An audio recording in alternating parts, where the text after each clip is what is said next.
Hello, everybody. Hope you're all doing well today. Sorry, just working on something real fast.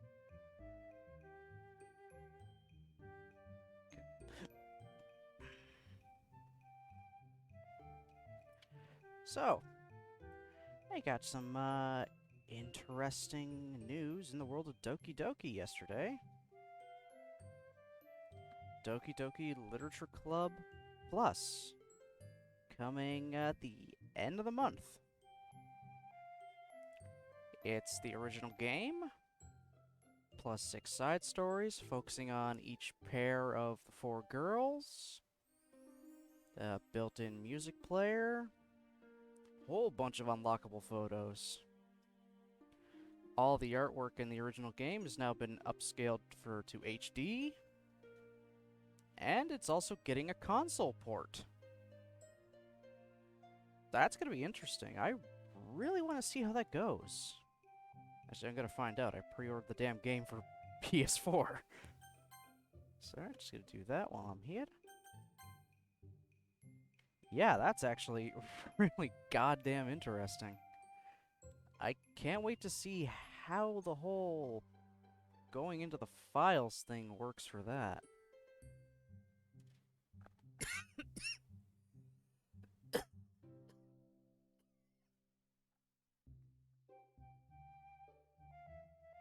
Like, even the error screen, I want to know how that goes. How's the error screen from just after, you know, the end of Act 1? How does that go?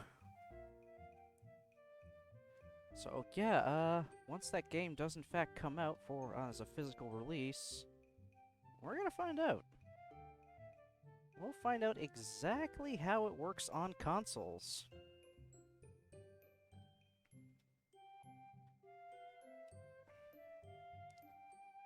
Unless when you have the game in, it downloads a separate file that's just the character folder? Maybe? So then you get out of it into the menu, go to that specific folder to delete just the one, delete Monica in it. And then when you tab, to go back into the game, that's when everything starts happening. Almost like it's a separate game that's loaded on too, but it's literally just delete, choose what you want to delete or something. I don't know. I don't know. I really don't know how this game is going to work on console. That's going to be the most interesting part of this entire thing. Just, how are they going to do that?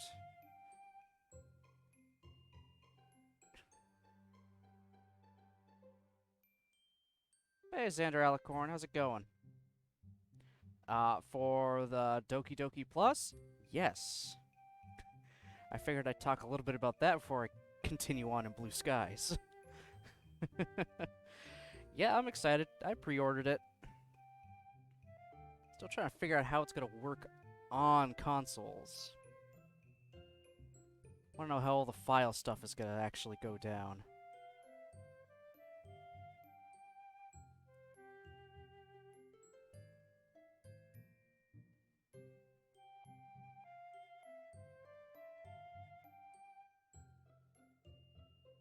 Still too hot.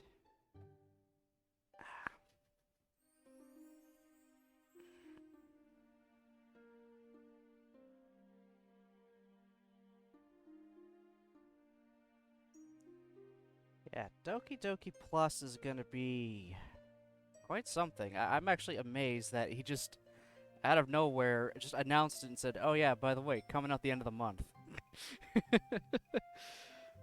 I mean, the pre-order site crashed after a little while because people just, were pre-ordering like madmen and women.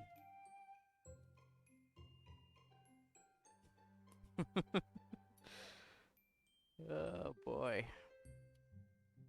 Oh hey, he did say he wanted to do something more with the game. He wanted to add something to it. What was it, back in January? Well, here we go. He did it.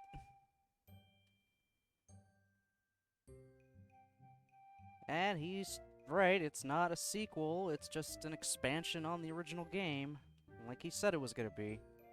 So that is nice.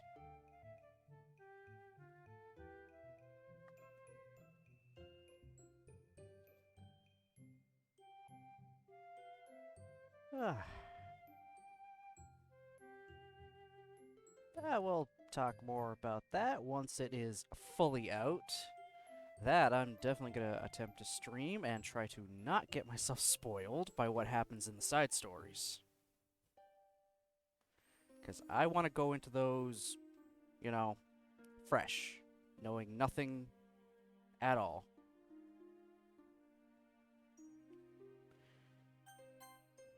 Anyway, we're gonna load up our save. Continue on Blue Skies. Okay, I can't even remember what happened last time.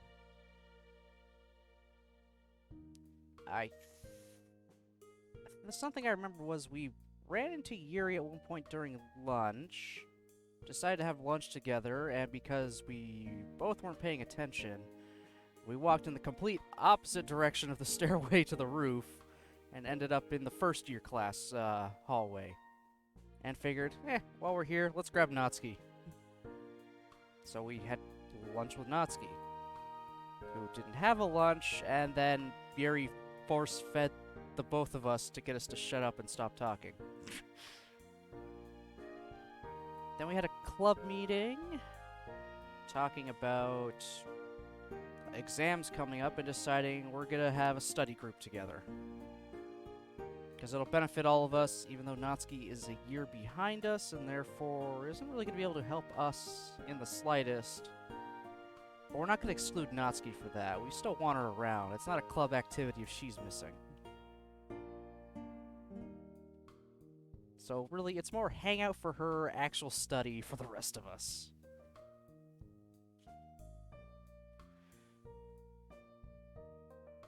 And I think we volunteered our house yet again, just like we did for the Christmas party.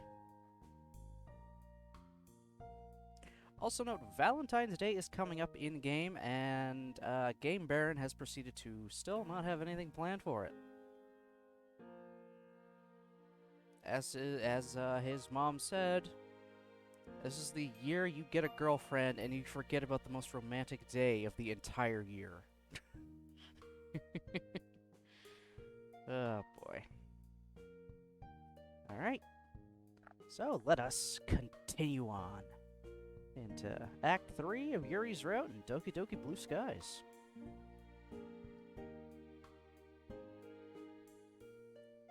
Now that feeling where you wake up and actually feel refreshed from having a solid night's sleep?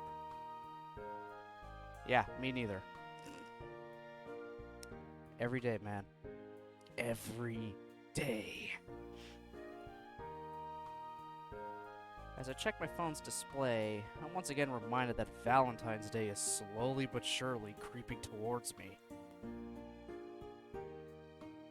I wearily sink back into my pillow. Am I expected to prepare some sort of gesture? You gotta... No, you don't have to do something. Technically. But because this game is just set in Japan, there is an expectation. In fact, you're expected to get... On Valentine's Day, you're expected to get chocolates for, like, everyone. You have a female relative, they get chocolates. You got a female friend, they get chocolates. If you got coworkers, they get them. There's specific kinds of chocolates you get. It's a thing.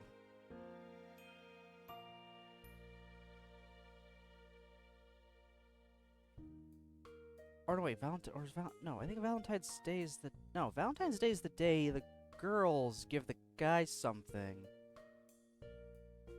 And then it's White Day, the guys give the girls... I gotta look that up. Because I know in Japan they have Valentine's Day, and then a month later they have White Day. Alright, let's just look up White Day, that'll answer it.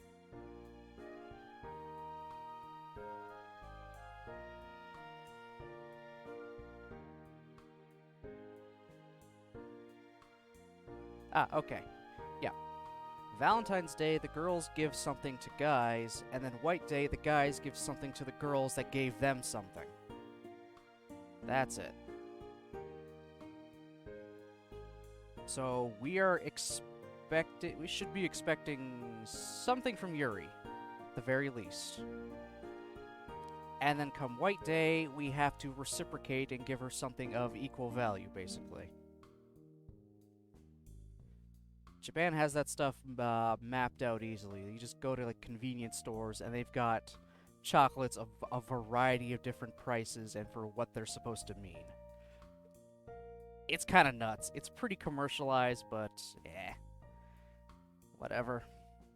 I mean, as long as your heart is in the right place when you do it, I think you're okay.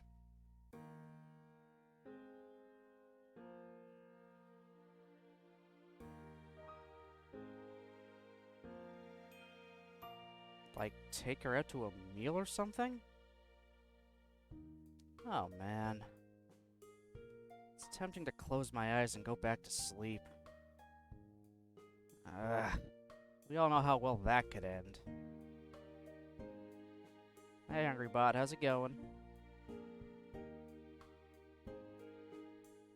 Ignoring the cries of my body, I reluctantly swing my legs out of bed. At once, I'm mercilessly attacked by the temperature difference outside the covers.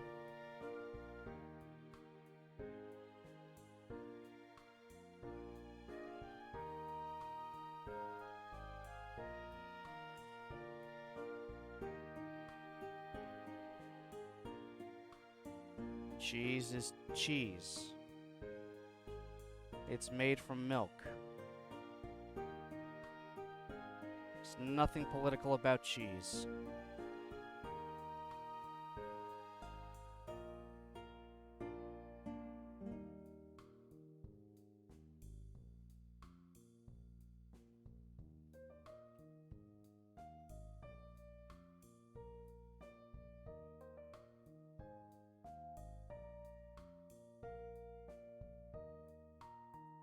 Drowsily making my way to the bathroom, I prepare to summon the energy to make it through the day.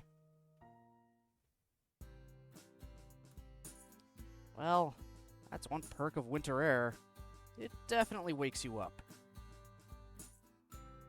Feeling a little more alive, I start the familiar journey towards school. Hang on. Maybe I could wait for Sayori? I mean, it's not like I'd be taking any time away from Yuri if I walked with Sayori, so there's no harm in it. Well, guess there's nothing to do except wait. Shivering slightly, I rub my arms with my hands. How was it warm enough to eat lunch outside yesterday?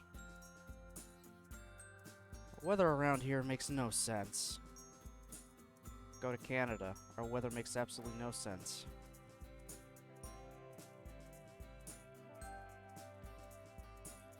Still no sign of Sayori. With a sigh, I pull out my phone and send her a text. Hey Sayori, I know it's kind of random, but do you want to go to school together today? Or want to walk to school together today?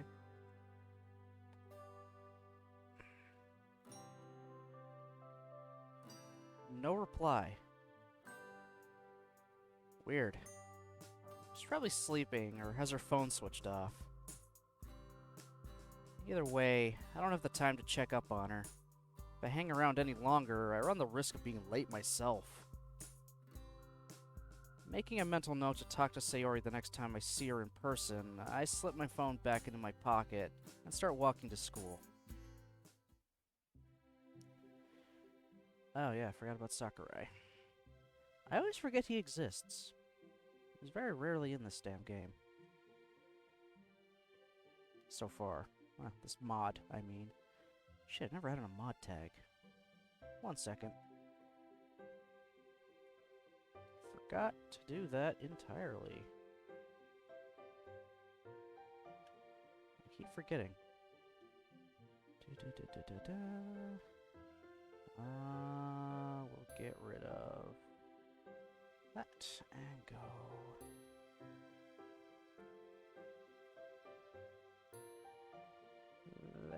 There we are. Alright. Cool. All set.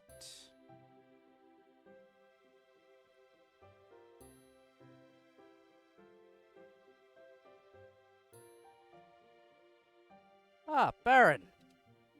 How nice of you to turn up. We were all waiting. Worriedly, I glanced at the clock. Huh? But, sir, I'm not late. He chuckles to himself. Indeed you aren't. Sorry, I just felt like playing a little joke. That's evil, sir. And I didn't even know teachers had a sense of humor. He feigns a wounded expression as the rest of the class laughs. My. They warned me that being a teacher would be tough. I'll have you know that a sense of humor is a prerequisite to becoming a teacher. And why's that, sir? Well, teaching a bunch of surly teenagers for hours on end. You have to find a way to power through the day. And what better way than with a joke? Are we really that much of a chore to deal with? Now, that would be telling. Anyway, today's lesson. His face drops a little. Unfortunately, the 1930s, especially in Germany, aren't exactly humorous, so apologies in advance. Thankfully, the lesson passed by relatively quickly. It's crazy to think what the world used to be like. A world totalitarian regime, founded on fear and maintained through blind obedience. To think that the status quo was so widely accepted. And what evil lurks in the hearts of ordinary people? Baron? With a start, I realized that Sakurai is standing in front of me, looking rather expectant. Oh, sorry, sir. I was a bit, lost in thought. Thinking about the lesson, huh? There's a dry sarcasm in his voice. Yeah, actually. Really? Oh, that's not something I hear every day. Anyway, I was meaning to ask you what you want to do after you finish school. It might seem a little early now, but believe me, graduation will sneak up on you before you can say, history is the best subject. It's funny that you mention that, because I actually have given it some thought. Oh? Yeah, I decided I wanted to go to university. Ah, very respectable choice. I trust you'll opt for a history degree? Maybe. Something analytical for sure. I'm pondering my options at the moment. Japanese or history, yeah. Anything to do with literary analysis. He nods approvingly. Don't get me wrong, I'm not complaining. But what spurred this on? I always thought you enjoyed history, but I'd never thought you'd want to take it up at university. Well... I guess I've just broadened my horizons a bit, you know? There's a mischievous twinkle in his eyes. And what's ignited this sudden passion, I wonder? There's a student I teach who has also quite the flair for literature. She's rather quiet, but whenever she answers a question and hands her homework in, it's clear she's very intelligent. I don't suppose such a description rings a bell with you, does it? He fucking knows. This motherfucker knows. The smirk is one half innocent, one half knowing. You're talking about Yuri, aren't you? We're, dating. That explains a lot. I can see she's rubbed off on you. And that's the second person to remind me of this. Looks like it really is true. Anyway, it's good to see you've got a plan. A lot of students have no clue, even in their third year. You'll have to work hard, though. The exams that you have to take in order to progress to university are pretty intense. Don't worry, though. You have plenty of time to prepare, and I'm sure with Yuri by your side, you'll be just fine. Well, that's reassuring to hear. It's only recently that I really began giving serious thought to my future, so it helps to have as much information as I can. Indeed. Preparation is the key to success, after all. Does Yuri share similar post-school plans? Uh-huh. He smiles. I figured. Well, that's all I wanted to ask you. I clearly know what you want to do, so there's not much else for us to talk about. If you need any help or guidance on the university admissions process, don't hesitate to ask me. Noted, sir. Thank you. You're welcome, Baron. Now, I believe it's lunchtime, so if you'll excuse me. Fucking Sakurai, man. With a nod, he leaves the room. I wander after him, making a beeline for Yuri's homeroom.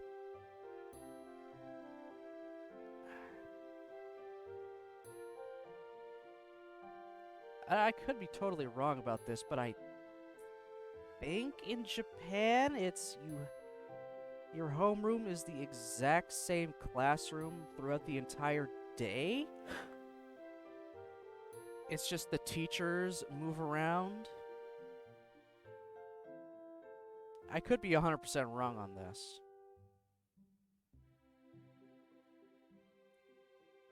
I'm not gonna look it up now. But I think that's how that works. Pretty sure it's the students stay in the exact same classroom all day, and the teachers just rotate out of class. They just rotate and do whatever. So, yeah, he starts the day with history with Sakurai. Then Sakurai goes to teach, presumably, Yuri's class after, while another teacher comes in to teach the next subject. I think. Yeah, it seems efficient. Why get hundreds of students to constantly shuffle about when you just need one person to?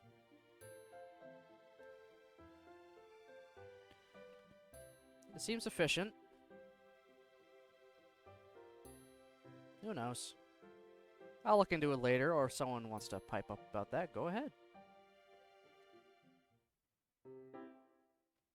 Once again, I happen to catch her just as she's leaving.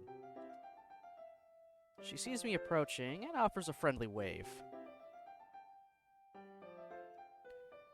Good timing once again, Baron.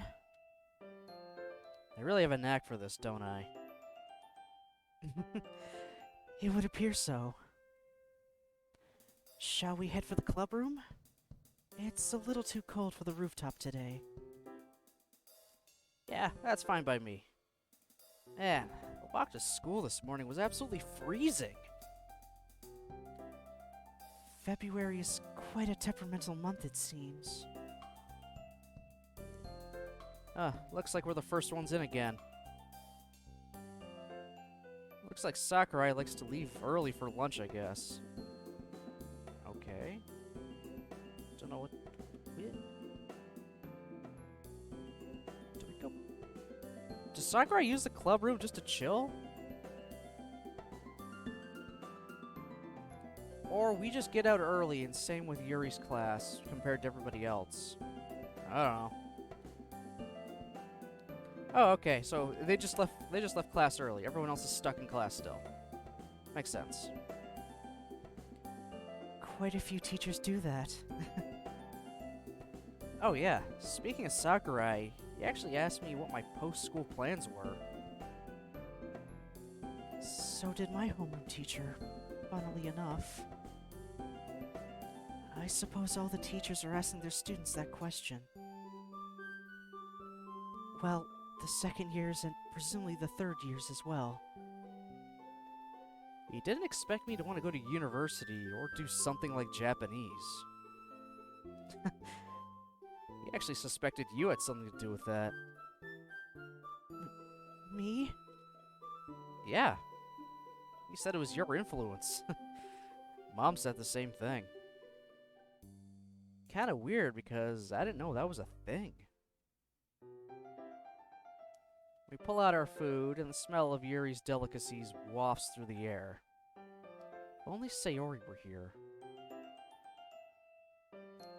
That spending time with your partner would result in their personality rubbing off on you? Yeah. Really?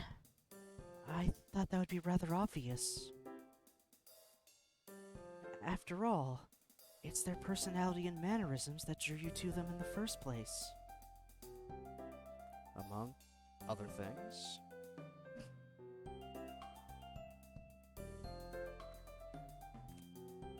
Quite the posture Yuri has.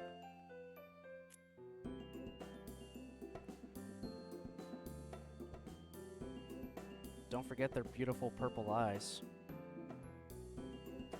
I reach over and plant a kiss on her cheek. Well, no one's around, so I might as well make the most of it, right? Oh, Baron. You do know how to make a girl feel flustered. I grin. Sorry. You were saying? Anyway, you'd be surprised at what your body subconsciously picks up. Humans are rather social creatures after all. I don't think it's just a case of me copying you, though. Oh? I think it's more a case of you opening my eyes to something I didn't realize I even liked. As in, I think I've always had the capacity to enjoy horror, or I've always had a tendency to appreciate literature.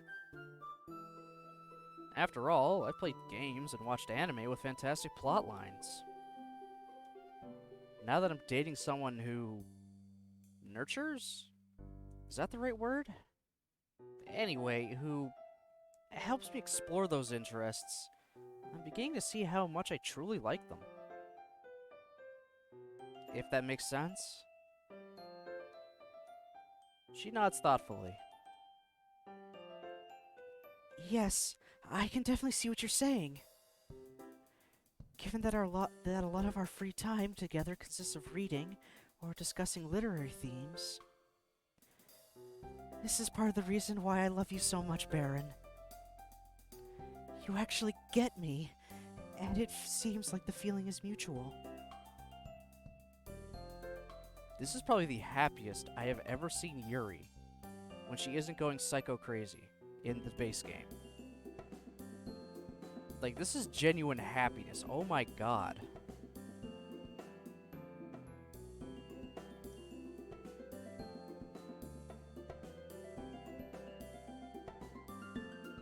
She stares up dreamily. And she freaked herself out. Sorry. That wasn't too sudden, was it? I just... Well, you see... I reach out for her hands, gently intertwining them with mine. Yuri scoots closer so our faces are mere inches apart. I could get lost in those eyes forever. And this is why I love you. You have no idea how endearing you really are. Well, that's not the only reason. I could list off a lot of others, but I feel like that is Natsuki. Sheesh, this carries on any longer, I think I might be sick. Yep, Natsuki. Sudden irritated voice causes us to jump apart. An intense blush is spreading across Yuri's face, and I hastily rub the back of my neck out of embarrassment. Natsuki. Didn't see you there. Natsuki rolls her eyes. Well, duh. Your faces were so close, a volcano could have erupted, and you wouldn't have any idea. Sorry. When did you get here? I swear I didn't even hear the door open. That's because it was already open, dummy. That explains a lot. They walked in the room and didn't bother to close the door and were ready to have a makeout session.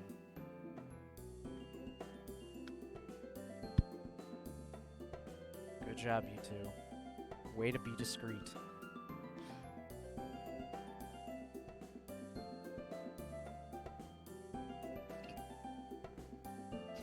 Sorry. Lunch is acting up.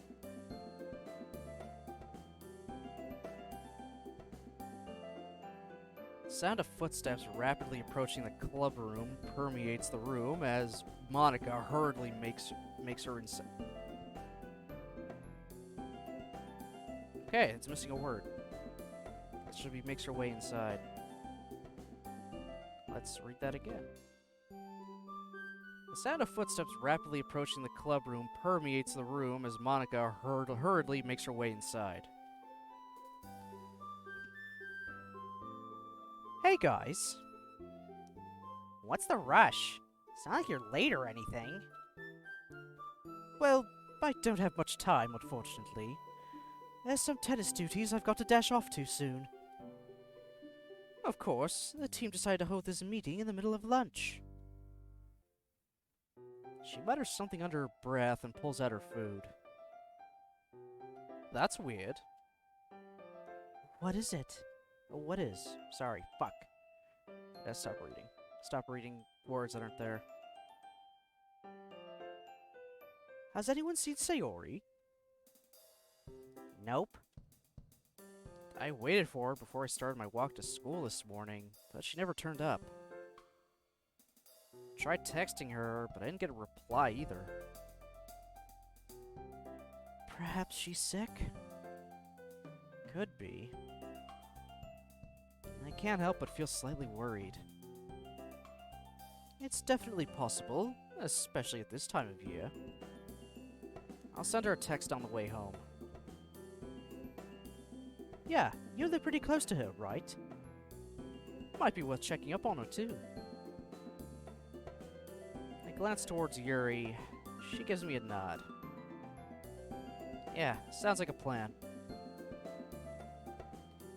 Is it just me, or is it kind of crazy? It's almost mid-February already.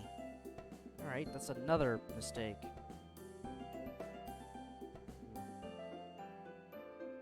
Not a fan of that.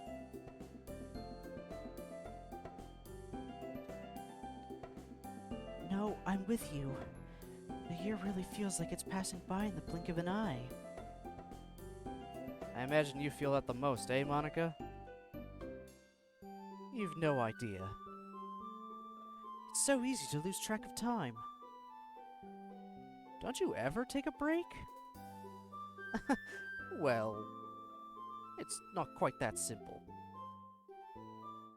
There's a surprising amount of bitterness lurking within her words. I'm tempted to press her, but she suddenly jumps to her feet after looking at her watch. And that's all the time I've got. She swiftly packs her belongings away. Leaving so soon? Tennis stuff, remember? Monica nods slowly. Believe me, I'd miss it if I could. See you guys later. With Monika's swift departure, the atmosphere suddenly feels a little awkward. It's just me, Yuri, and Natsuki. I guess it's kind of a given. Thankfully, the bell rings not so long after, prompting all of us to make our way back to our homerooms. Another school day done and dusted. With a yawn, I make my way to the school entrance, only to hear someone calling my name. Yuri or Natsuki, Yuri or Natsuki. It's probably gonna be one of those two. Sayori ain't here.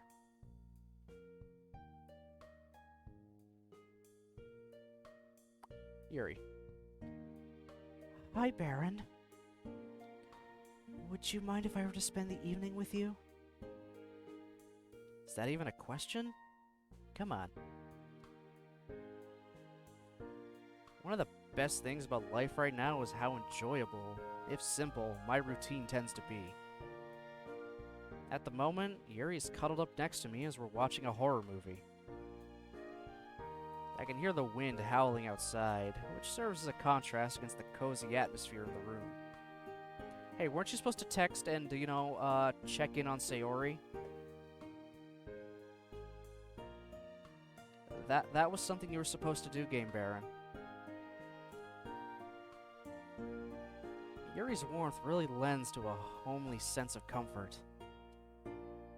With our homework done, it's simply the best feeling in the world to kick back and relax after a long day of school. I stretch out from my phone, causing Yuri to make a noise of discomfort. She was laying against my shoulder. Alright, who's phoning us? Sayori? Or Mom? Sorry. It's my mom, so I kinda have to move to answer it. She noticeably stiffens up. Oh, would you like me to give you two some privacy? I wave her concerns away as I glance back at my phone. The display tells me that it's a video call, so I angle the phone so that Mom can only see me. I don't want to suddenly put Yuri in the limelight.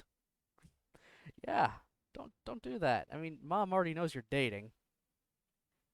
That's a bit better, maybe. Hey, Mom. Didn't expect you to call me so soon. And again, I changed her to just have the southern voice because that's just the easiest I can do for her. The French was not working out at all. So, Baron's mom is southern for some reason. Just like how Monika is British for some reason.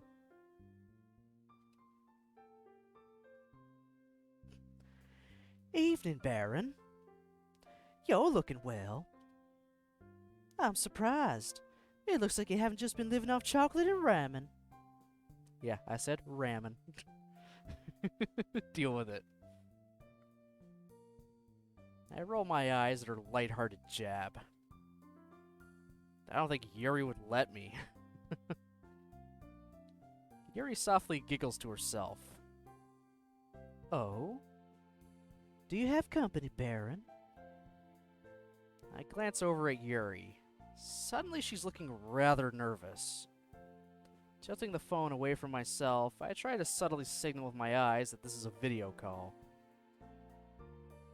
Yeah. Yuri's here. As I suspected.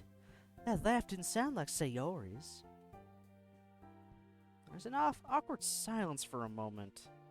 It's clear that Mom wants to talk to Yuri, but I'm still hesitant to introduce them.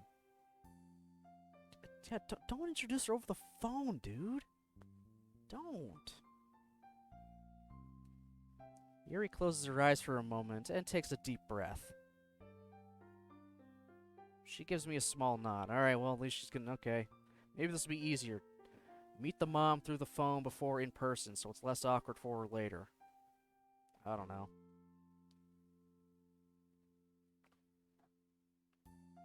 Well, at least Yuri's the one making the call on to actually say, yeah, okay, I'll talk to your mom.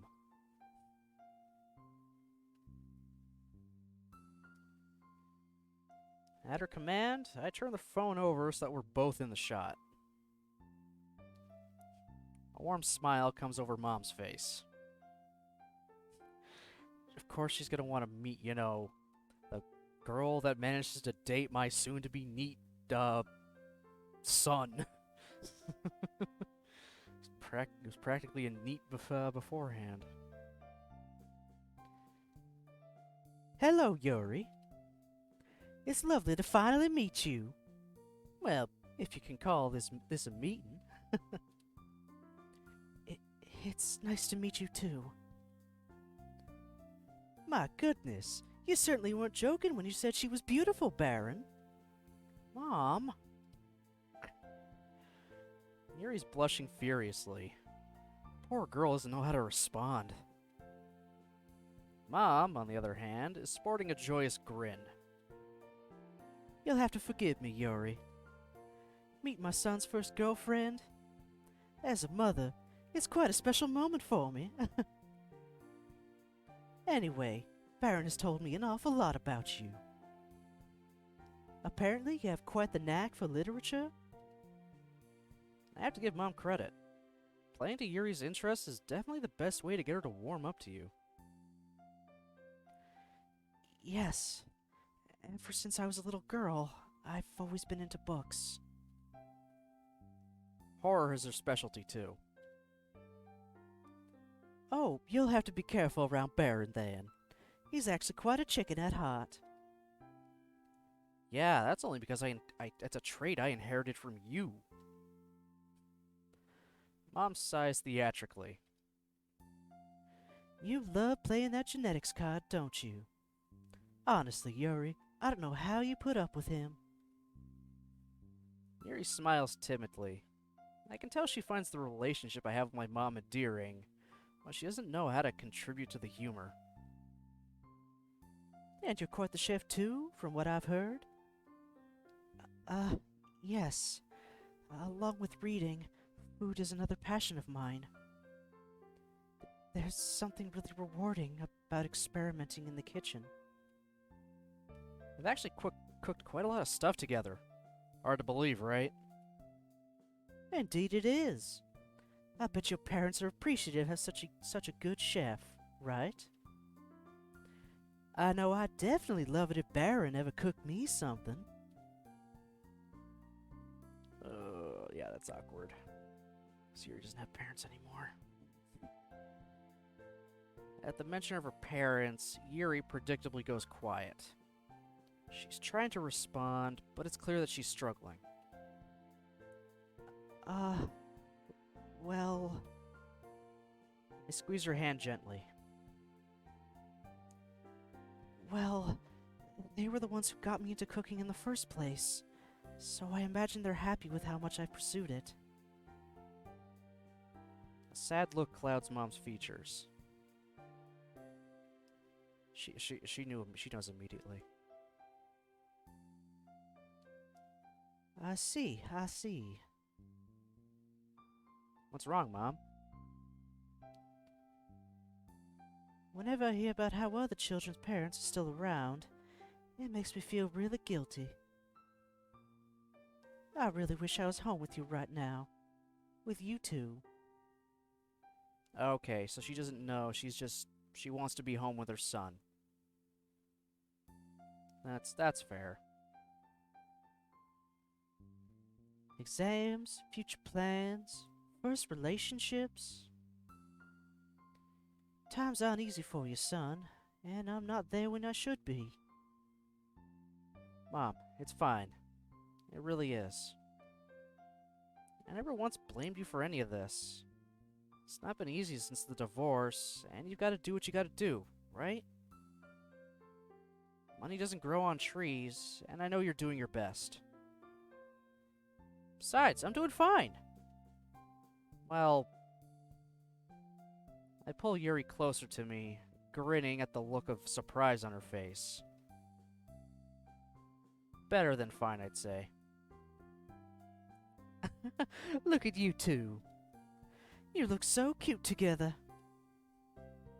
Yuri and I both smile sheepishly. I know you're right, Baron. But that motherly instinct never goes away.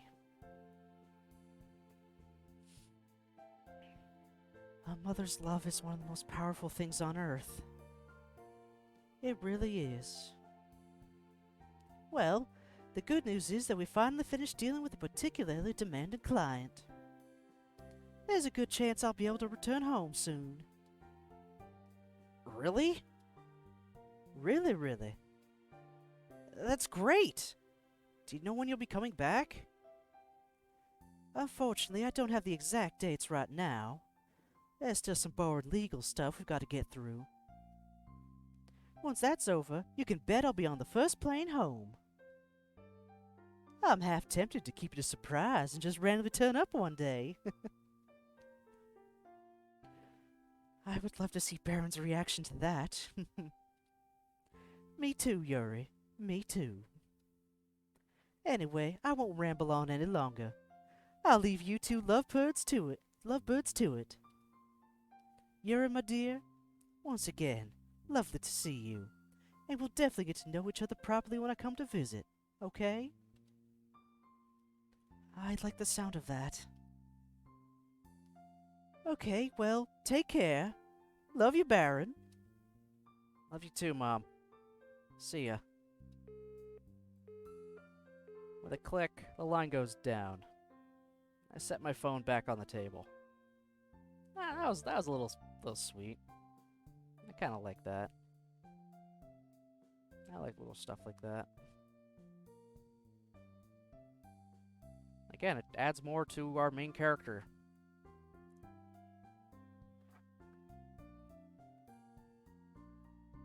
He is incredibly lonely because his mom is off working and because she divorced from the dad.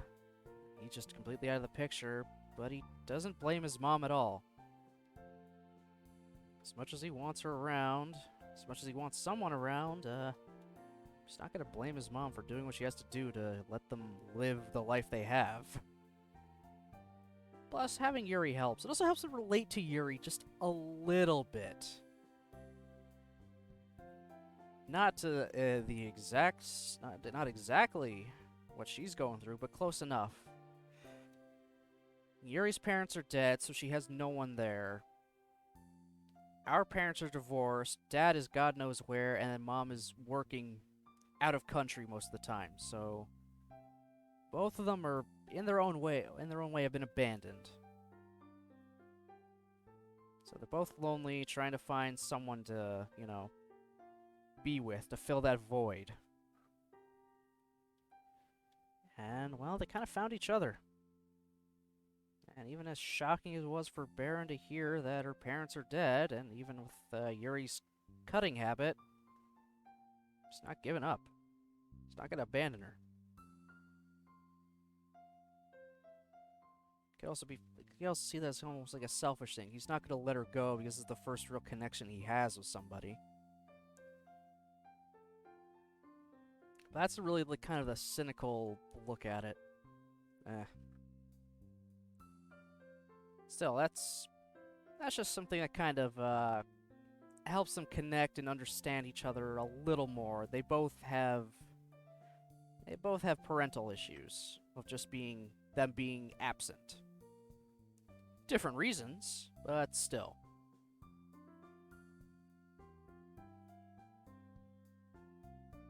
I ramble on like I know what I'm talking about when I really don't know what I'm talking about most of the time.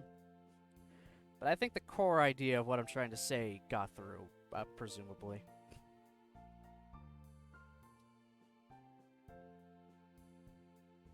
You handled that really well. Did I? I thought I came across as really nervous and reserved. It's normal to be nervous in that sort of situation. Your mother is really nice. Somehow, she helped me with my nerves. She's pretty friendly. Yes, definitely. She's got a certain warmth to her. It kind of reminds me of my own mother. I pull Yuri into a hug. She clings to me. Sorry, I didn't mean to drag the mood down or anything. I softly plant a kiss on top of her head. It's okay. I get why it's an emotional moment for you. Can't just not talk about it. Can't just avoid it entirely. You gotta talk about it sometimes. You gotta bring it up. You can't just ignore it. Ignoring it just makes the problem worse.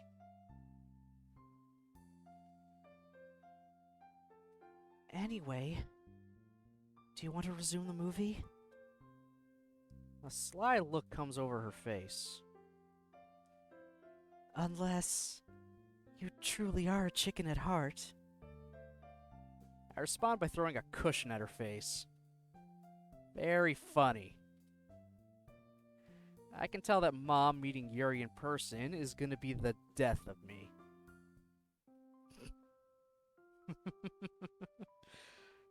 Yep.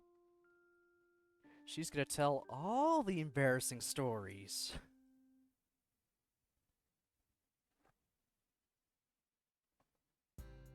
I mean, that's just what parents do, right? They embarrass the shit out of their kids.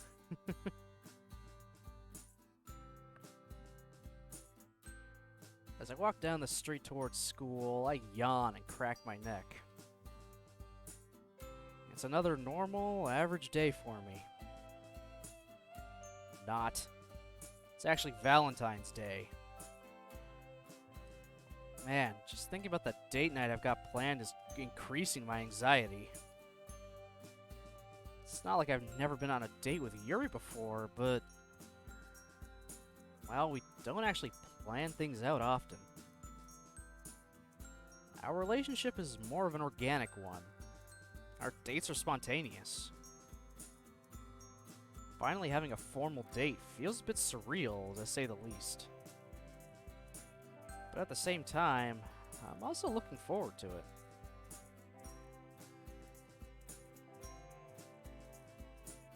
Just gotta wait out the school day. Today is one of those few days when I wish I didn't have to go to the literature club. Yuri's waiting for me in the hallway as usual. Hey Yuri, ready for tonight? She gives a light giggle, her eyes shining with affection. Of course, Baron. This may be strange for me to say, but I can't wait for the club to be over. I was thinking the exact same thing. Great minds think alike, eh? I'm even feeling a bit jittery, all things considered. Well, all that jitteriness is gonna be worth it. Or at least, I hope so. By the way, I made you some chocolates. She pulls out a small pink box tied shut with a thin ribbon. Inside are heart-shaped chocolates drizzled with various syrups and toppings. Yeah, that's also a big thing. The girls, if they really do like someone, they will make the chocolates for them. Just to, really show that they care about you that much. That they went to the extra effort of making it themselves. Putting a part of themselves into the chocolate for you.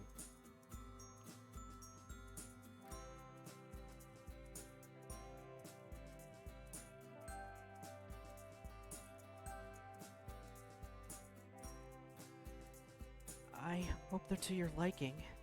Are you kidding me? They look amazing! Thanks, Yuri. This is officially the best Valentine's Day ever. If only because this is the first time I've gotten romantic chocolates rather than friend chocolates. Yep. Yep, there's friend chocolates and romantic chocolates. They're two separate things you could actually buy. It's interesting.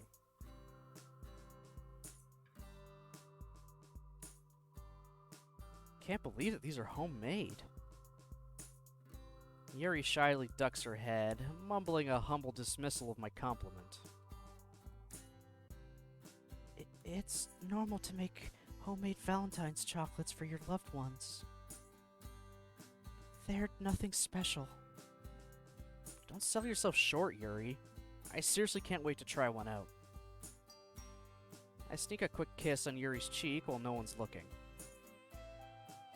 The breach of school rules startles her for a moment, but her surprise is quickly replaced by playfulness. Thank you. Now, I wonder if we'll get any chocolates from the club members. As we step in the club room, we find Monika and Natsuki exchanging friend chocolates.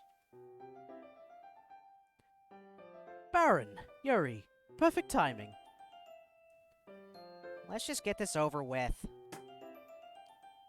There's suddenly a packet of cookies hurtling towards my face.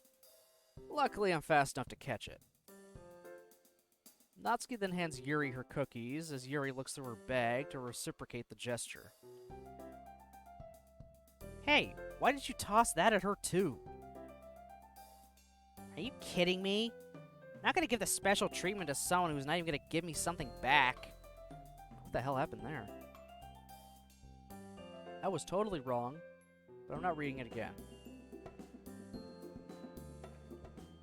Yeah, she knows she's not gonna get jack shit from us probably because we're a cheap son of a bitch. So it's like, meh. Just yeeted the damn chocolates in her face. Or no, cookies, sorry. But isn't that what White Day's for? That's a whole month away. Valentine's Day is just a commercialized sham that forces girls to buy chocolates and stuff for guys. And we have to buy them for all our guy friends too, not just our crushes. You made these cookies though, didn't you? That's besides the point. Here, Baron. Monika hands me a bar of chocolate wrapped in pink foil. I do see Natsuki's points. I'm lucky I don't have anyone in my life, though, because I don't have to go through all the effort to make homemade chocolates. Although you are supposed to get chocolates back from guys on White Day. If I recall correctly, most chocolates exchanged on Valentine's Day are actually between women. Well, that makes sense. The majority of girls probably have mostly female friends. Plus, it'd be nice to just swap sweets with people you're close to. On that note, thanks for the chocolates and cookies, guys. For a moment, we all exchanged thanks for the sweets. Where's Sayori? Thank you, Game Baron, you clued in. By the way, where's Sayori? I noticed she wasn't here too. She texted me saying she went home early because she was sick.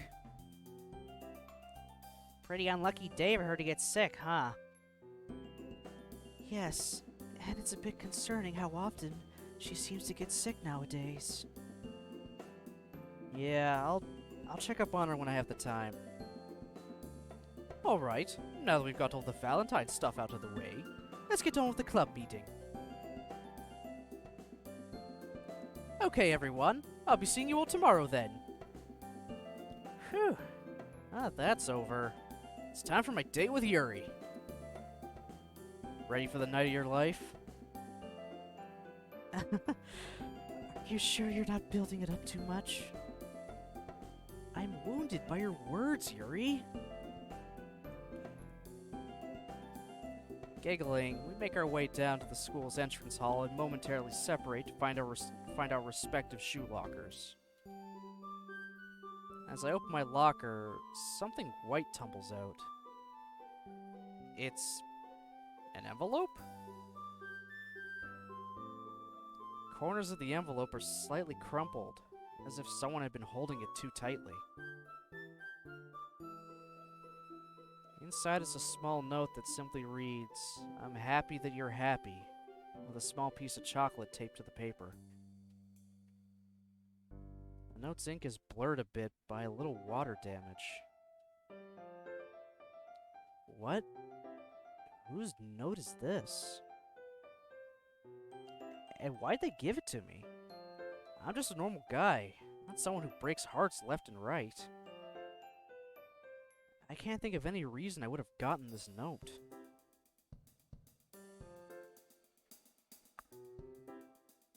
Oh my god. It's from Sayori. She wrote us a small note and gave us some chocolate. She's happy for us, but isn't happy herself. Fuck. I don't like that. I don't like that at all. I'm happy she's happy for us, but I want her to be happy too.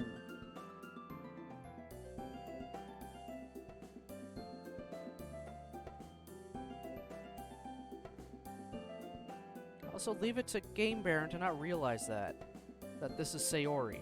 She's the one who sent that. She's the only one who's missing. The only other fucking girl he knows.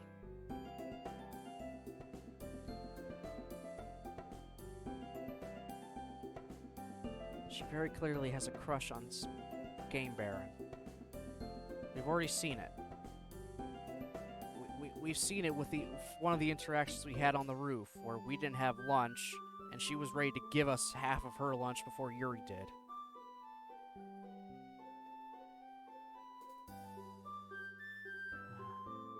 Oh, Sayori. Your route is next.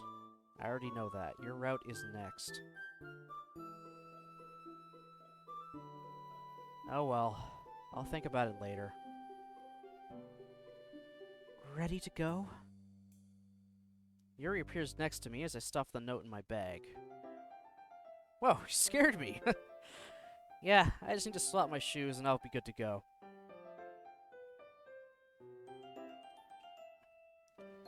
By the way, you never told me what we're doing today. Didn't I say I wanted it to be a surprise? Well, yes, but... Wow, she looks surprisingly cute when she puts on a pouty face. Don't worry, you're gonna find out what it is soon enough. Let's head home so we can change out of our uniforms, though. One change of clothes later, we're both sitting on the train. It sways gently as it moves, and the rhythmic rattling it makes lulls me into a daze.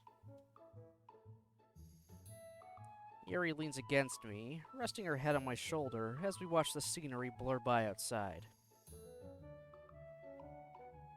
Occasional whiffs of lavender and shampoo float my way. How can she always smell so good?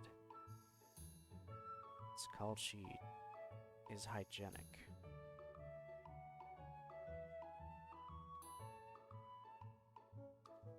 Sunlight streaming in is soothing. It's not nearly hot enough to be uncomfortable, but not quite. Baron, are you falling asleep? What? No. Yeah. You'd better not miss our stop. If I do, you have full rights to break up with me on the spot. Oh, we're going to an amusement park. Interesting. I lead Yuri by the hand as we approach the amusement park. The sound of music and children laughing fills the air. Can I open my eyes now? Yep. Check it out. Yuri's face lights up as she takes in the scene. Roller coasters and other rides tower overhead, while crowds of people mill around the park grounds. I haven't been to a theme park in years. The last time I went to one, it was my parents who brought me there. A wistful look crosses her face, and I squeeze her hand in comfort. It's so heart-achingly nostalgic. I wonder how it'll stand up to my memories. Thank you for bringing me here, Baron. Of course. I was actually kind of nervous you wouldn't like it. I suppose I'm not exactly the exciting type. And I love you just the way you are. In fact, it makes things that much more exciting and fun when you surprise me. I see. Thank you. Anyway, let's stop standing around and enter the park. So, where do you want to go first? What's there to do? I'm not familiar with this particular park, so... How about one of the roller coasters? A roller coaster? I'm taking that you're not a fan of them, eh? Not particularly, no. Okay, we can do something else then. I pull out a map of the park and look it over with her. Most of the attractions are rides. But there are two in particular that I think might interest Yuri. But which one should I suggest first?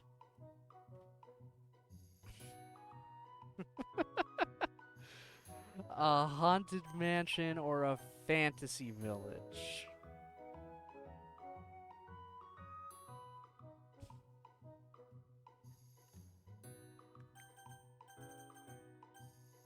Yep, that's where I gotta save.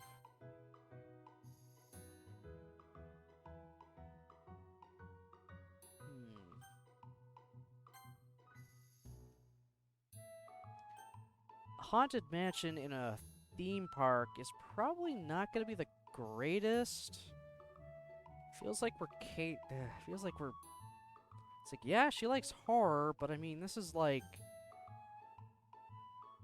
you know, not exactly the greatest thing of horror. She likes the themes in horror, not just the look.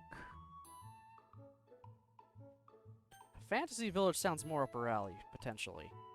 Because that could have a lot of good theming to it.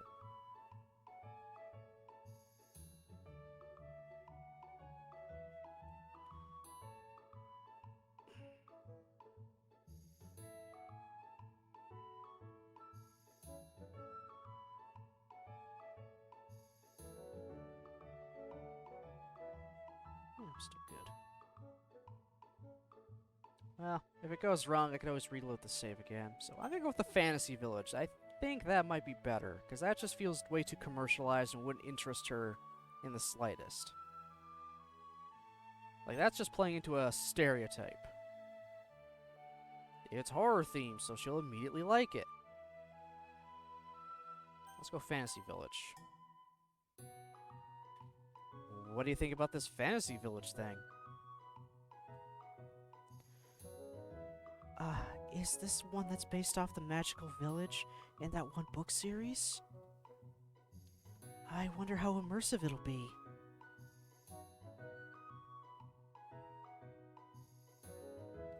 They're at fucking Universal Studios Japan. I'm pretty sure.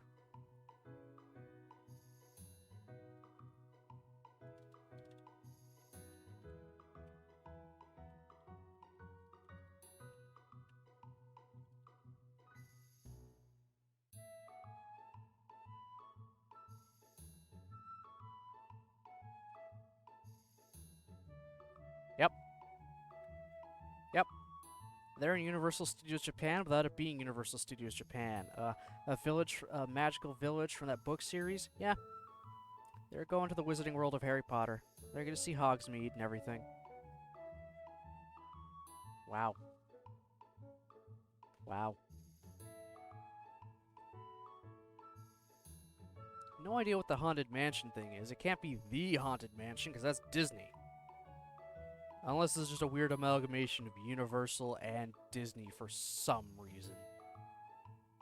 Even though Disney is located near Tokyo, meanwhile Universal is not. Actually, look up exactly where it is.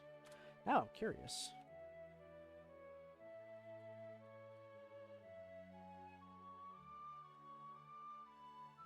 Oh, Osaka. Okay.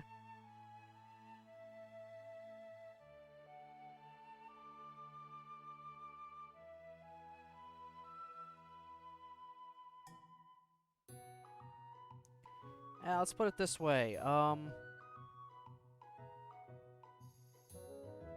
Tokyo and Osaka are more or less on opposite sides of the island. Long ways. Not exactly, you know, opposite ends, but close enough. You're not walking from Universal to Disney in a day. You're not even walking to Universal and Disney in 2 days.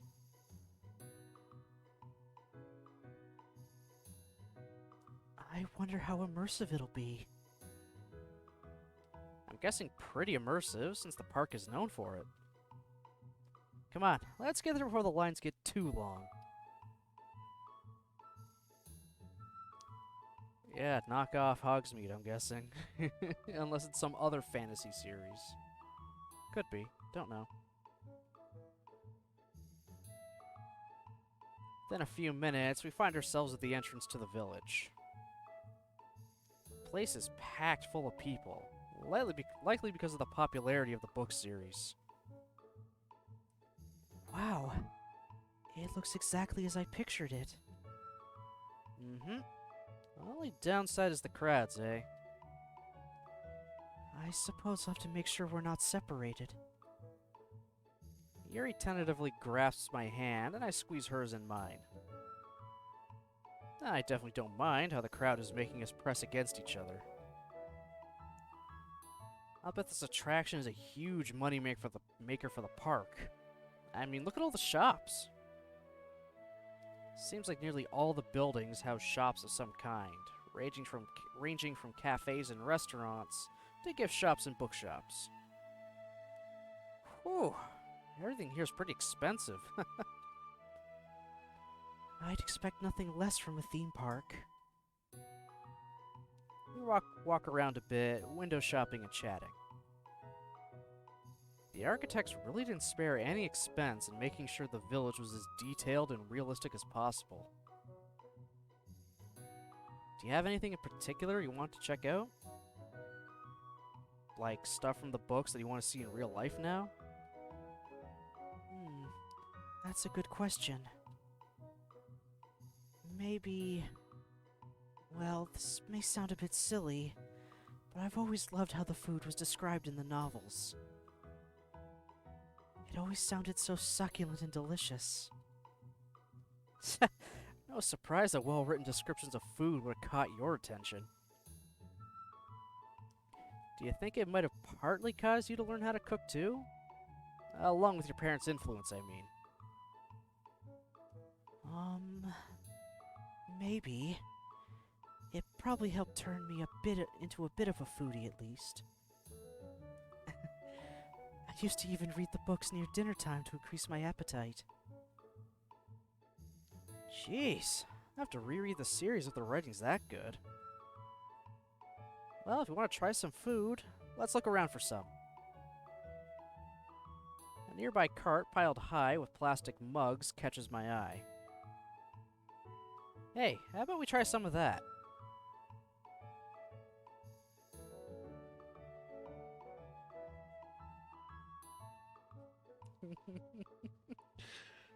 Welcome to Not Harry Potter, guys.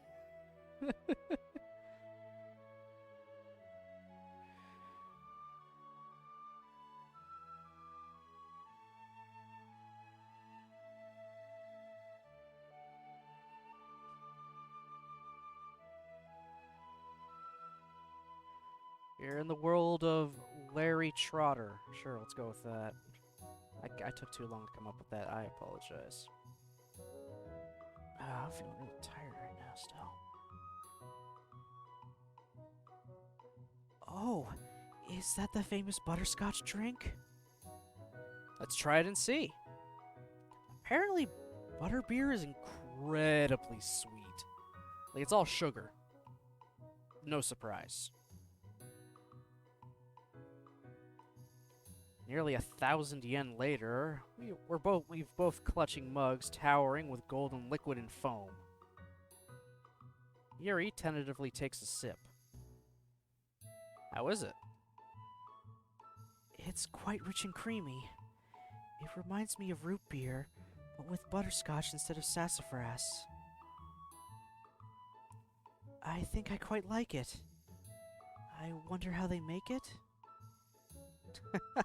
I'm sure you can look it up on the internet. By the way, you have a foam mustache now. Ah! She quickly licks her upper lip in consternation. That was super cute. Kind of reminded me of a cat there. That was cute? Mm-hmm. Well, anything you do is cute, though. Thank you. I guess Yuri still doesn't know how to take compliments gracefully. That kind of gives her an endearing charm, though. At least in my opinion.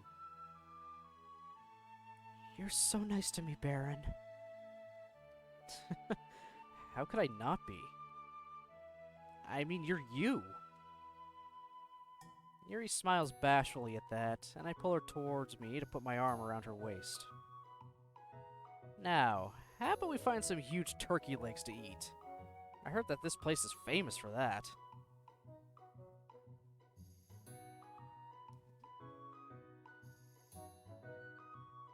Oh man, I'm stuffed. Can't believe we spent this whole time eating. Suffice to say, I don't think I'll need to eat dinner tonight. I don't think I'll need to eat for a week at this point.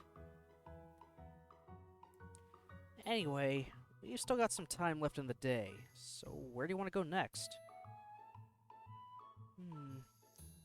Let's have a look at the map again. How about the Haunted Mansion? Seems pretty relevant to us. Oh, I've always wondered about haunted houses. Have you never been to one before? No. The only ones I've gone to were student-run haunted houses during school festivals. And those likely don't quite match up to professional ones. Do you think this one will match up to the thrills we enjoy in our novels? Only one way to find out, right? No. I can tell you that right now, it's not going to. Unless it's a Japanese haunted house, then maybe, actually. A few minutes later, we're standing in a quiet, sun-dappled corner of the park. There's surprisingly few visitors here, although the silence only adds to the atmosphere. The haunted mansion itself is molded after a traditional Japanese home, like ones you'd see in Kyoto. It looks quite normal on the outside. That might be why it's one of the more popular attractions. However, the huge wings of the house sprawling across the grounds indicate it'll be a lengthier experience. Are you ready to enter? Yep. Do you think it'll be scary? I don't know, but I'm highly anticipating this. Shit, maybe I should have brought her to this first. Her eyes shine with excitement, and she grabs my arm tightly. There's nothing like the rush you get when you're fearing the unknown. I seem to remember Yuri talking about this on Halloween. Let's go in before you explode from excitement, then. We brush the front entrance's curtains aside and walk into the house.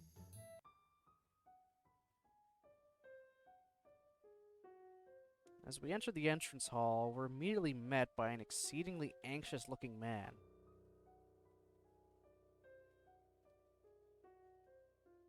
Oh, good fucking Christ. Oh! You're finally here! Do we know you? Yes, you're here to deal with the ghosts, right? The faithful paranormal investigator and the legendary Shinto priestess? I guess we are now. Good, good. Please, hurry up and cleanse my home of these spirits. I'm begging you. Where do we go? Here, right this way. And I'm sure I don't have to tell you to, would always move forward, or the spirits. Well, I wouldn't wish those horrors on my worst enemy. And with these ominous words, he shuffles us through the doorway and slams the door shut. Takes a moment for my eyes to adjust to the darkness. It's actually quite dark in the haunted house itself. The hallway is all old wood and plaster, giving it a bit of an abandoned feel. Baron, are you coming?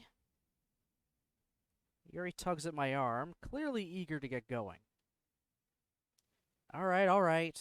I just don't want to run headlong into danger, you know? The only thing we have to fear is fear itself. We slowly walk down the hallway. The air is silent and still, with dust motes dancing freely around us. The only sounds are those of our footsteps and creaking wood. I almost feel the compulsion to hold my breath so it doesn't break the silence. Yuri's warmth at my side is a welcome distraction from the house. At this point, her clutching my arm is more for my comfort than hers. Suddenly, a dark shadow darts across the end of the hall. Yuri's grip tightens on my arm. Did you see that? Perhaps it's one of the spirits the man mentioned earlier. Spirits, huh? Don't forget your suspension of disbelief. Yeah. Nothing's really happened so far yet, though. Don't tell me I'm hearing things now. I think you spoke too soon. The unearthly moaning sound is exactly what I imagined hell would sound like. And it's coming from behind us. I swear to God, if this fucking game jump scares me. We slowly turn around to find the source of the sound. It's a girl with pale, nearly bluish skin, her neck twisted in an almost impossible angle. The white dress she wears is in tatters, her body covered in dirt, blood, bruises, and lacerations. Fuck, get me out of here, get me out of here, get me out, get out, out. I don't need it, no.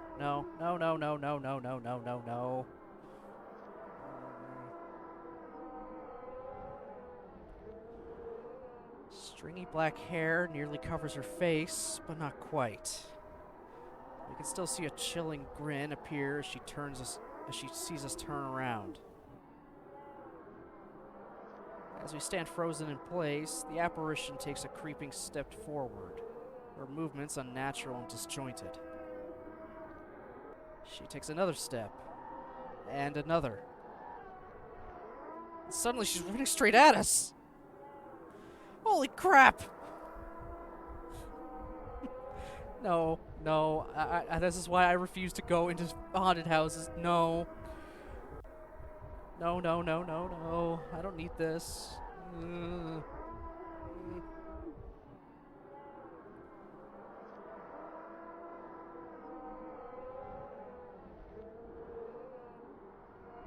Wow, you just broke my immersion with the...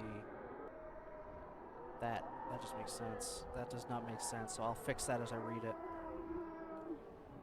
Finally snap out of me and running away, with me pulling Yuri forward by her hand. Not so fast, Baron. Hold on. I'm stuck in a room somewhere and hide. Whipping around a corner, I grasp at the first door handle I see and fling it open. I pull Yuri towards my chest and we tumble into the room together. No, thank you. She quickly slides the door closed as quietly as possible while I sit on the floor and catch my breath. Whew. That was exciting. I can't believe how scared you were, Baron. Oh, like you weren't scared? We laugh a bit as the adrenaline rushing through our veins begins to subside. I'm so out of breath. I suppose there are downsides to staying indoors and reading all the time. Same for me, but with video games and anime instead of reading. Nope, nope, nope, nope, nope, nope, nope. Fucking no, please. I did not like that. Huh? Did you hear that? How many times am I gonna have to say that today? It sounded like it came from the closet. We both look over at the closet door. While it was closed shut before, the door is now a few inches open, offering us a peek at the darkness inside.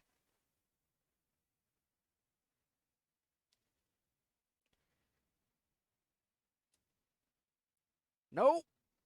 Nope! Nope! Nope! Nope! Nope! Nope! Nope! I don't like this. No, I don't like this. A hand suddenly appears from the crack, the faint light highlighting a hint of a nose and cheek. Um... Do you want to play hide and seek? Yuri, I think we should get out of here.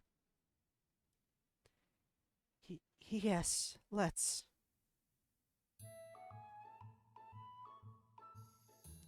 I don't know how much time has passed, but we're finally out. It's blindingly bright outside after the shadows of the haunted house. Fresh air is especially refreshing, given all the running we did inside. So, what did you think of that? I can see why some people get addicted to the thrill of haunted houses. Honestly, it was better than I expected. I thought there would be more cheap jump scares, but it actually played on our suspense quite well. Damn it, I should have gone with this first then. Then end off with something super chill, like, you know, butterscotch beer. Or drink. Whatever. Yeah. You know, it's good when it makes you scared even though you're aware that everyone's an actor. I especially liked how the girl in the closet from the beginning reappeared near the end, too. Attention to details such as continuity can often elevate things from merely good to amazing. I think my favorite part was when we had to walk through a pitch-black room together. Like I said, the fear of the unknown is a powerful drug. Whew, I'm kinda tired. Would you like to go back home then? Hold on. I actually want to go on a ride with you. What kind of ride? Don't worry, it's not a roller coaster. I was actually trying to save the best for last. Come on, just follow me. Okay, Baron. I trust you. There it is. I point up at the wheel towering above us. Its colorful passenger cars swing gently in the air as they travel around the wheel. The Ferris wheel? I figured we kind of had to take a ride on it, because of all the Valentine's Day legends associated with Ferris wheels. You know, stuff like taking a ride on Valentine's Day means you'll stay together for the year. Well, if it's such a tradition, we should probably honor it. One cue later, we hop into one of the gondolas and feel a slight jerk for a moment as the wheel begins turning. Have you ever been on a Ferris wheel before? No, I don't actually think so. It's quite tall, isn't it? Yeah, but if it wasn't, we wouldn't get any view. Yuri peeks over the edge of a window to look at the ground slowly shrinking below us. We aren't very high right now, at least. Just give it a minute and we will be.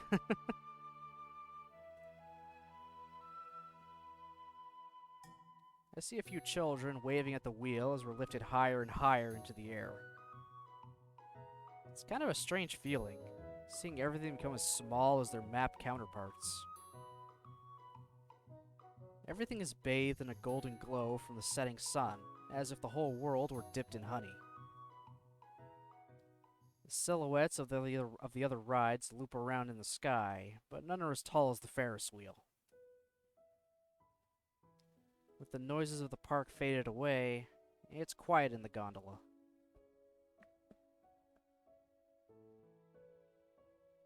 Hey, I think we're at the top now. Yuri's looking straight at me with a bit of a strange smile on her face. Aren't you gonna look outside? Yeah.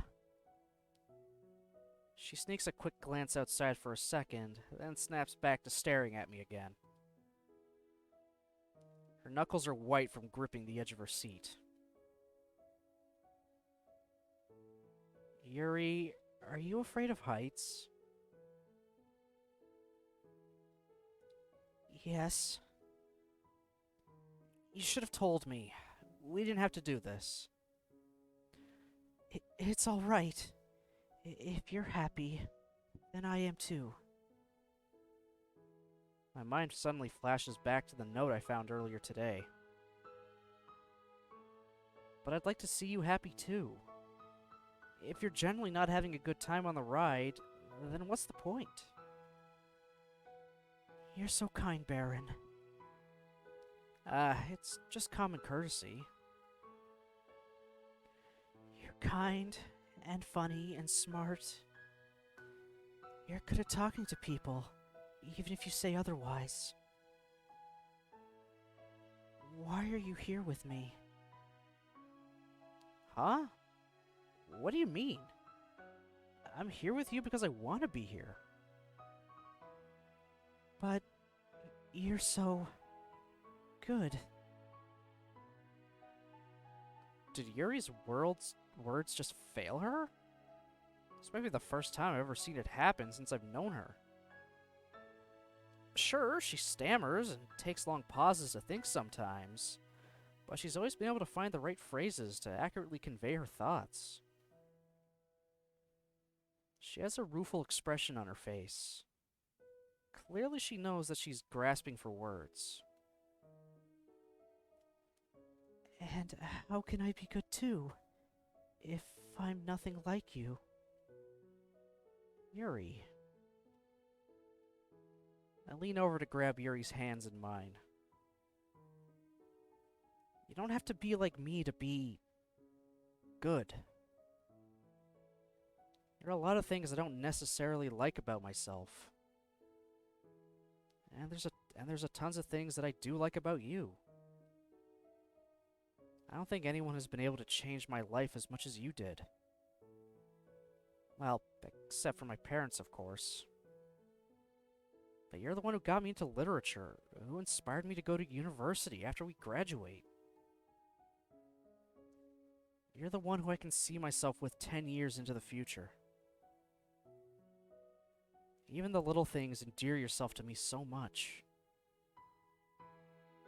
The way your eyes sparkle when you're passionate about something. How cute you can be when you pout. How insightful you are when talking about normal things. How beautiful you are when you float off in your own world while you think. I softly brush a strand of hair away from her face. How your hair falls in your face. We're so close together that I can feel the warmth from her breath on my skin now. Baron. And suddenly, our lips meet. Her lips are soft and warm, and I can almost swear that I can taste the faint hint of butterscotch. After what seems like an eternity, we finally break apart. I love you, Yuri. And I love you, Baron. This has truly been one of the best days of my life. So thank you. No, thank you for coming along with me. Of course I came along. I'm your girlfriend. Want to try looking down at the view now? Come on, I'll hold you. You're safe with me. Okay. Don't let go of me. I wrap my arms around Yuri's waist from behind as we take in the sights in front of us. She's slightly shorter than I am, and I'm just about able to rest my chin on her head. I hear her laugh as she wraps her hands around mine. I stay like this for a while, slowly allowing the gentle bob of the gondola to take us back down to the ground level. Okay, that was sweet. That was incredibly sweet. I liked that. Wasn't so bad when you looked over the edge, was it? No, I suppose it wasn't. It was a beautiful view. Very picturesque. Thanks for helping me get over my fear. At least for that moment. Of course. Anyway, just go for it, Baron. It's kind of late, so do you want to stay the night? Oh, I'd be happy to. Seems like we're both suddenly overcome with shyness as we start heading into my house. Curse myself as I fumble with the doorknob, but we eventually find ourselves inside.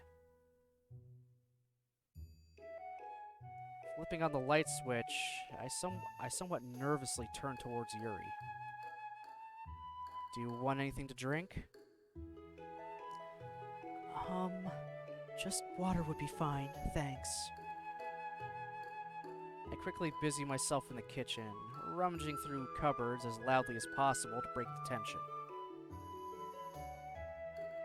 She's gotta realize what I'm thinking about, right? The silence soon returns as I pass the mug of water to Yuri, though. Are you hungry? I could bring out a few snacks, too. Did you already eat enough at the amusement park? True. Just tell me if you need anything, then. All right. Thank you. There's a small moment of awkward silence. Baron? What is it? Could I use your shower? Oh, yeah, of course. Probably all tired and sweaty from today. Not to say you're super sweaty, though. I just meant that you walked around a lot today. And stuff. God damn it, Baron. Yep. Awkward teens. Super, super awkward teens.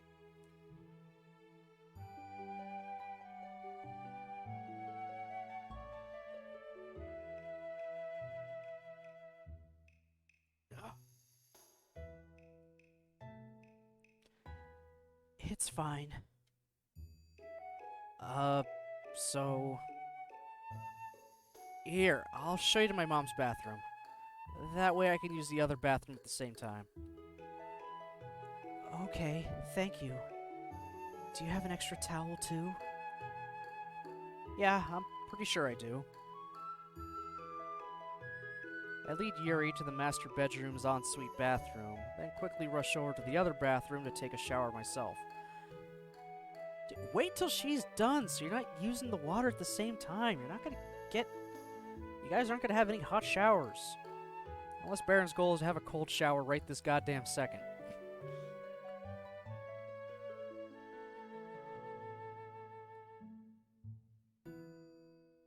almost forgotten, but this is the place where I saw Yuri harming herself. I can nearly see the bloodied razor blade lying on the floor again. Snap out of it, Baron. This is probably the worst time to dwell on those things. Still, I can't help but be reminded of it. I need to shower and get out as soon as possible. A few minutes later, I'm sitting on my bed and shaking my leg from nerves. Why do girls take such long showers? Well, I guess Yuri has her long hair to wash. Yeah, she's got longer hair, so it'll take more time to properly, shampoo it. And then get all the shampoo out. And then just, general cleanliness. Also, bro, sitting in a hot shower is soothing as all hell. I enjoy it so much. Almost as much as sitting in a hot bathtub. I wish my bathtub was big enough so I would be able to be, like, submerged totally.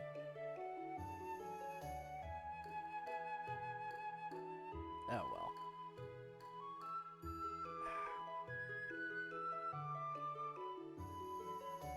Seems like a lifetime later, I finally see her enter the room. Hey! Fancy meeting you here. She sits down beside me on the edge of my bed. Baron, I know I keep saying this, and sorry if it's annoying to constantly hear it. But thanks for today. You really are the perfect boyfriend to me. How can I be annoyed at that? Especially since you called me the perfect boyfriend. You really are too good for me. You're so thoughtful. I never think to do anything for you, or buy any spontaneous gifts for you. I'm so selfish. Look, here I am, making everything about myself again. Is this going to be a recap of our Ferris wheel conversation? Yuri, you don't give yourself enough credit. You're not being selfish. You always think about other people rather than yourself. And if you want an example of your thoughtfulness, remember when you bought me that copy of Portrait of Markov? I nearly forgot about that. That was so long ago. Seems like only yesterday to me. I mean, how could I forget about the time a beautiful girl gave me a gift? If you can call me the perfect boyfriend, then I get to call you the perfect girlfriend too. Baron. I lean in close. Her lashes are long and flutter with each breath she takes, while her eyes, I can almost get swallowed up by those clear pools of violet. Little flecks of darker purple amidst the reflected light on her eyes give her irises a jewel-like quality.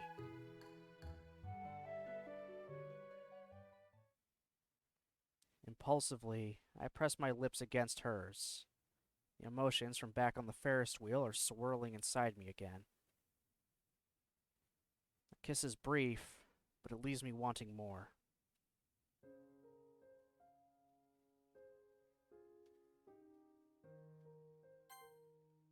Okay. That is on. Good. Suddenly, Yuri clears her throat. Baron, could you close the curtains? Oh boy. Is this really happening? I get up and pull the curtains closed with a swish. Could you turn off the light as well? Okay, whatever makes you comfortable. To be honest, I'm kind of glad she wants the light to be off.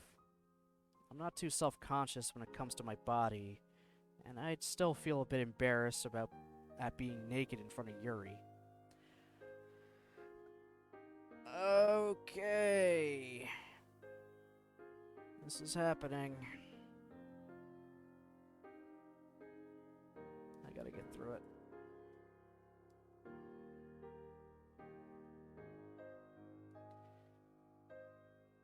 I am not gonna, if I know it's censoring nudity, does it cut out everything that happens during? I kinda hope yes. I will turn the game screen off just to be sure at that point. So I really don't feel like reading out a goddamn sex scene if that's the case. That's a little weird even for me.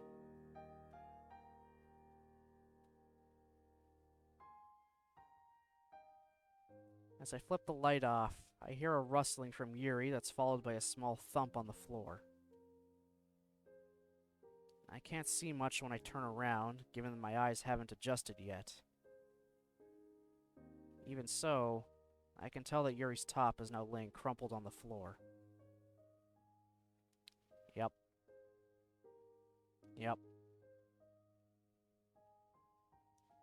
Yuri. Are you sure? Where is it?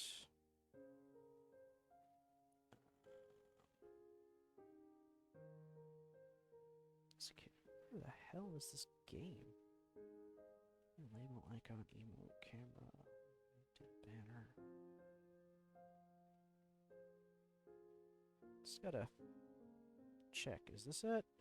Yeah, okay, yeah, that's it. Good. So, I'm just gonna have that ready.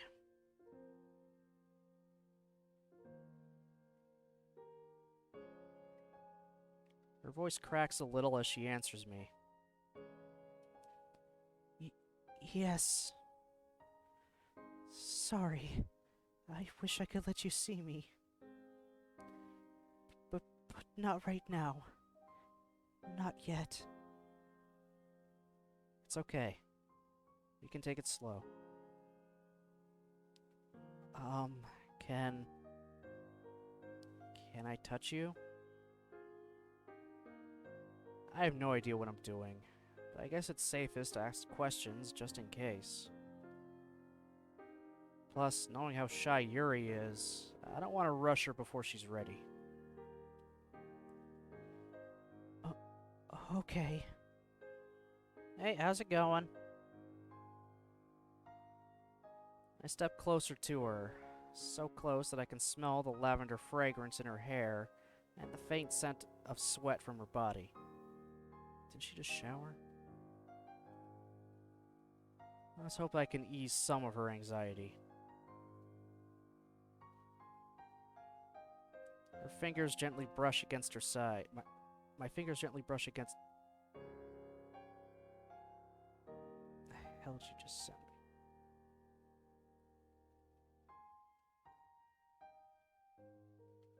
I'm well aware of Doki Doki Plus. Well aware that it's out. I already have it pre-ordered.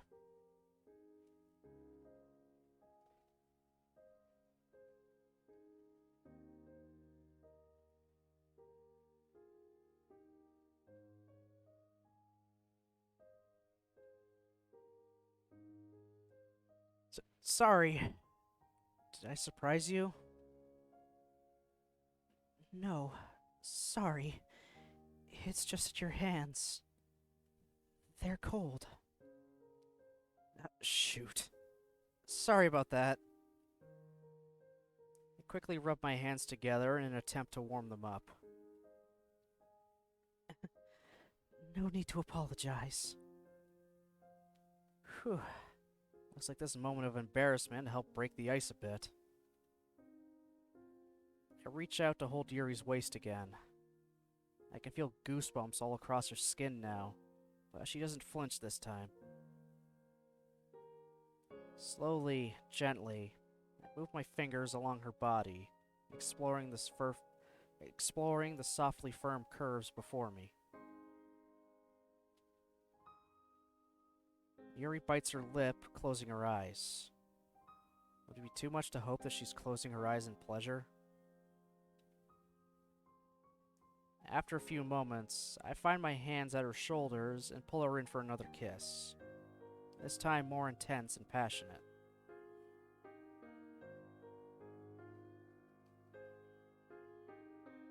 Without thinking, I rub my hands down her arms and am suddenly startled by the raised bumps snaking across her skin.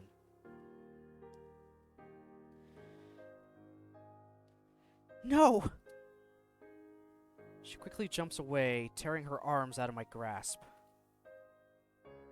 Some of the scar tissue was softer, but other wounds were clearly still scabbed over. Sorry, I'm sorry. Wasn't even thinking about that. I didn't mean to touch your scars like that at all. For a moment, Yuri stands across from me with her face in her hands, breathing hard. Then she finally looks up to make eye contact with me. It's okay.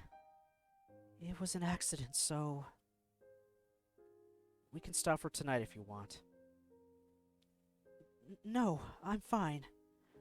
Sorry, I was just... startled. I... want to keep going. She steps forward and puts her hands on me, sliding them down from my chest to my stomach. Although her movements are as graceful as ever, she's moving more slowly now, more methodically. Having reached the edge of my shirt, and she suddenly moves her hands up and under the cloth so that she's touching my bare skin. Taking this cue, I pull my shirt off. We both pause for a moment, uncertain of what to do. Her face is completely red, and she's looking down at the ground. I guess she's still embarrassed, but to be fair, I am too. She tugs down at my pants a bit, probably to move things along. I respond by unbuttoning my pants and pulling them down. By the time I look back up, Yuri's taken off her leggings too. Do you want to lie down? All right. I stand aside, waiting for Yuri to get on the bed first.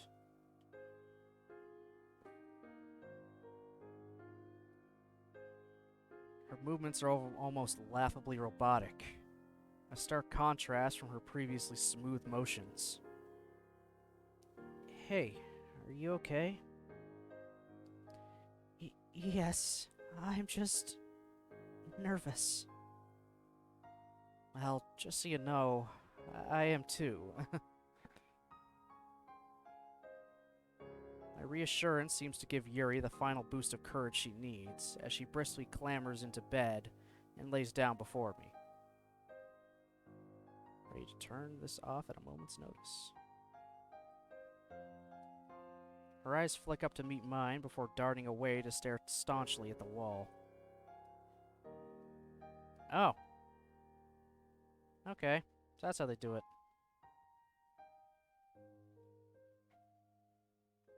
Never in a million years did I think I'd be in this situation. My eyes hungrily wander over every inch of her body, with each passing second causing my desire to grow and grow. Hey, Brozard!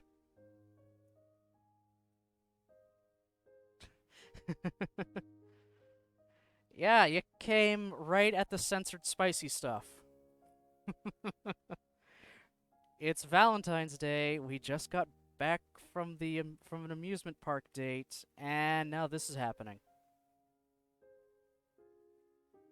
Yeah. The censor is on. I've confirmed that. I'm still ready to turn, you know, things off. If it just wants me to read out a sex scene, I am going to actually just skip through all that dialogue. Because that is just too awkward even for me. And now she's gonna take you for... Oh my fucking god. Alright. Just gonna focus and get in through this.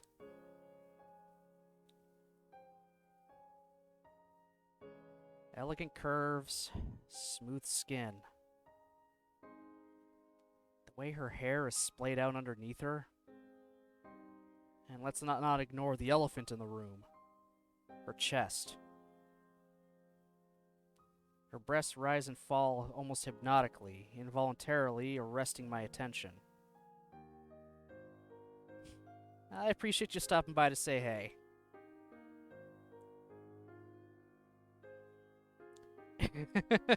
That's where we left off last time. I don't know what's going on now. I know. That's where the last stream of that left off. I don't know why. I know why. It's gonna come back at some point. I just didn't expect this. If I knew it was gonna be Date with Yuri, I would have put Date with Yuri. I'll end up changing the title afterward for the VOD, so it makes more sense.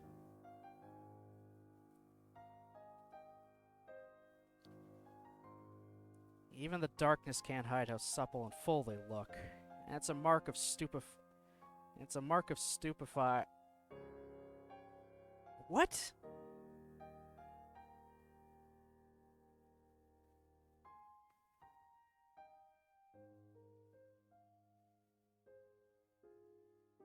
Whatever. He hasn't reached out to touch her breasts yet. I can feel blood rushing to a now very prominent member of my body as my heart rate accelerates further. Ugh. This whole thing is starting to throw me off. Yuri glances back up at me, presumably waiting for me to do something. When she meets my eyes again, her hands seem to instinctively move over her body to cover herself. Sorry. My words startle Yuri, who slowly uncovers herself again. No, I'm sorry. What for? The lights and I don't know. She turns her head away so it's hard to read her expression. It's okay. You look just... Okay, Baron, get it together. You've been gawking like an idiot for long enough. I race to slip my boxers off, trying to ignore how self-conscious I feel as the most honest part of my body springs up, eager to be free from its cage. Fucking Christ! I'm getting ready to skip through all this dialogue.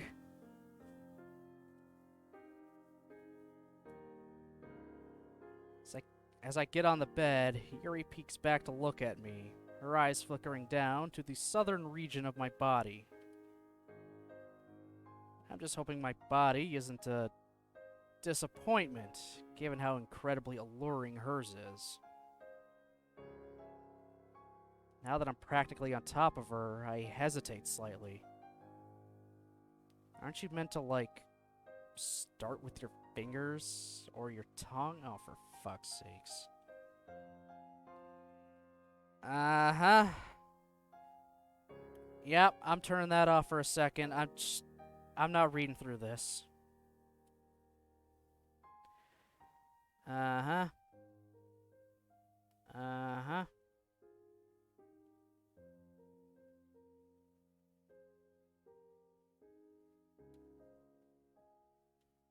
Yeah, no, sorry. I'm not reading out this stuff right now. No, I can't do it.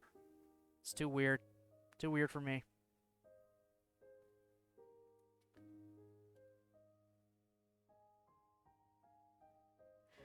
Okay, I'm not reading out how he's, you know, doing something with his fingers. Alright, thanks for the lurk, Brozard. Thanks for laughing at me.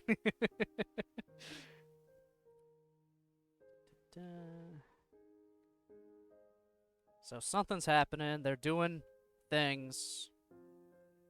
Yep.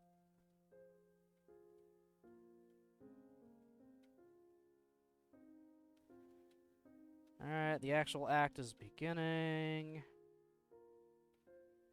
They're both incredibly nervous still.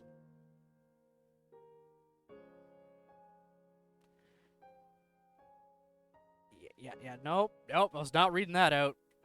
No way in hell.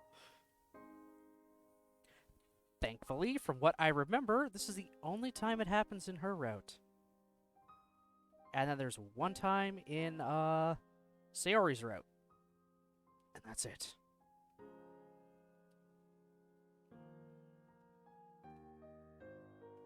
Okay, yep. They're doing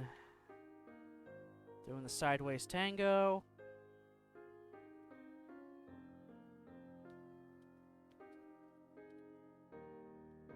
Yep, they're doing stuff. I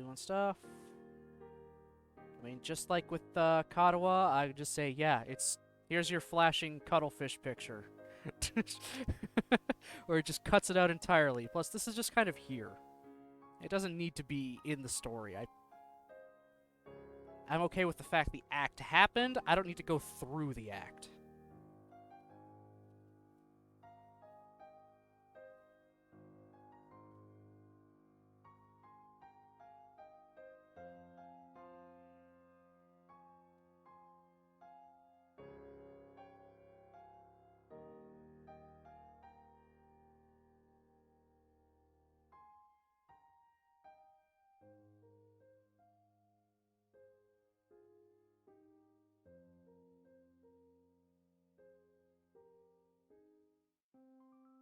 Okay, they did the act, and then they fell asleep together.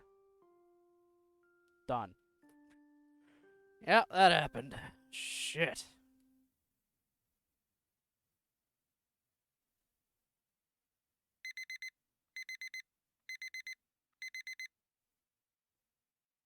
I am going to save the... Actually, just to be safe, I'm going to save that there, just in case the choice I made here was the wrong choice to make. And go back to the main menu so we get music.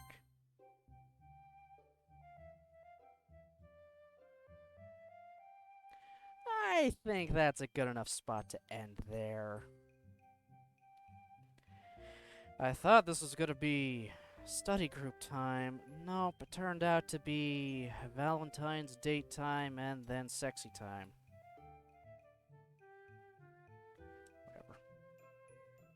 Whatever. Yep. That was just too awkward to read. A little too awkward for me right now. I mean, I've read stuff on stream already. That's just too much for me. I'm already nervous enough doing this stuff. Doing it, like, streaming in general. That's pushing it. Plus, I gotta be safe from TOS. Anyway, because it is Saturday, let me open up my Twitter.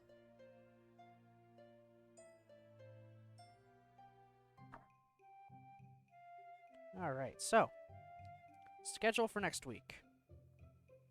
Sunday and next Saturday, no stream. Because I'm working those days, so no stream then. Monday, 10 o'clock, we'll be back with more of this, continuing on from where we just left off.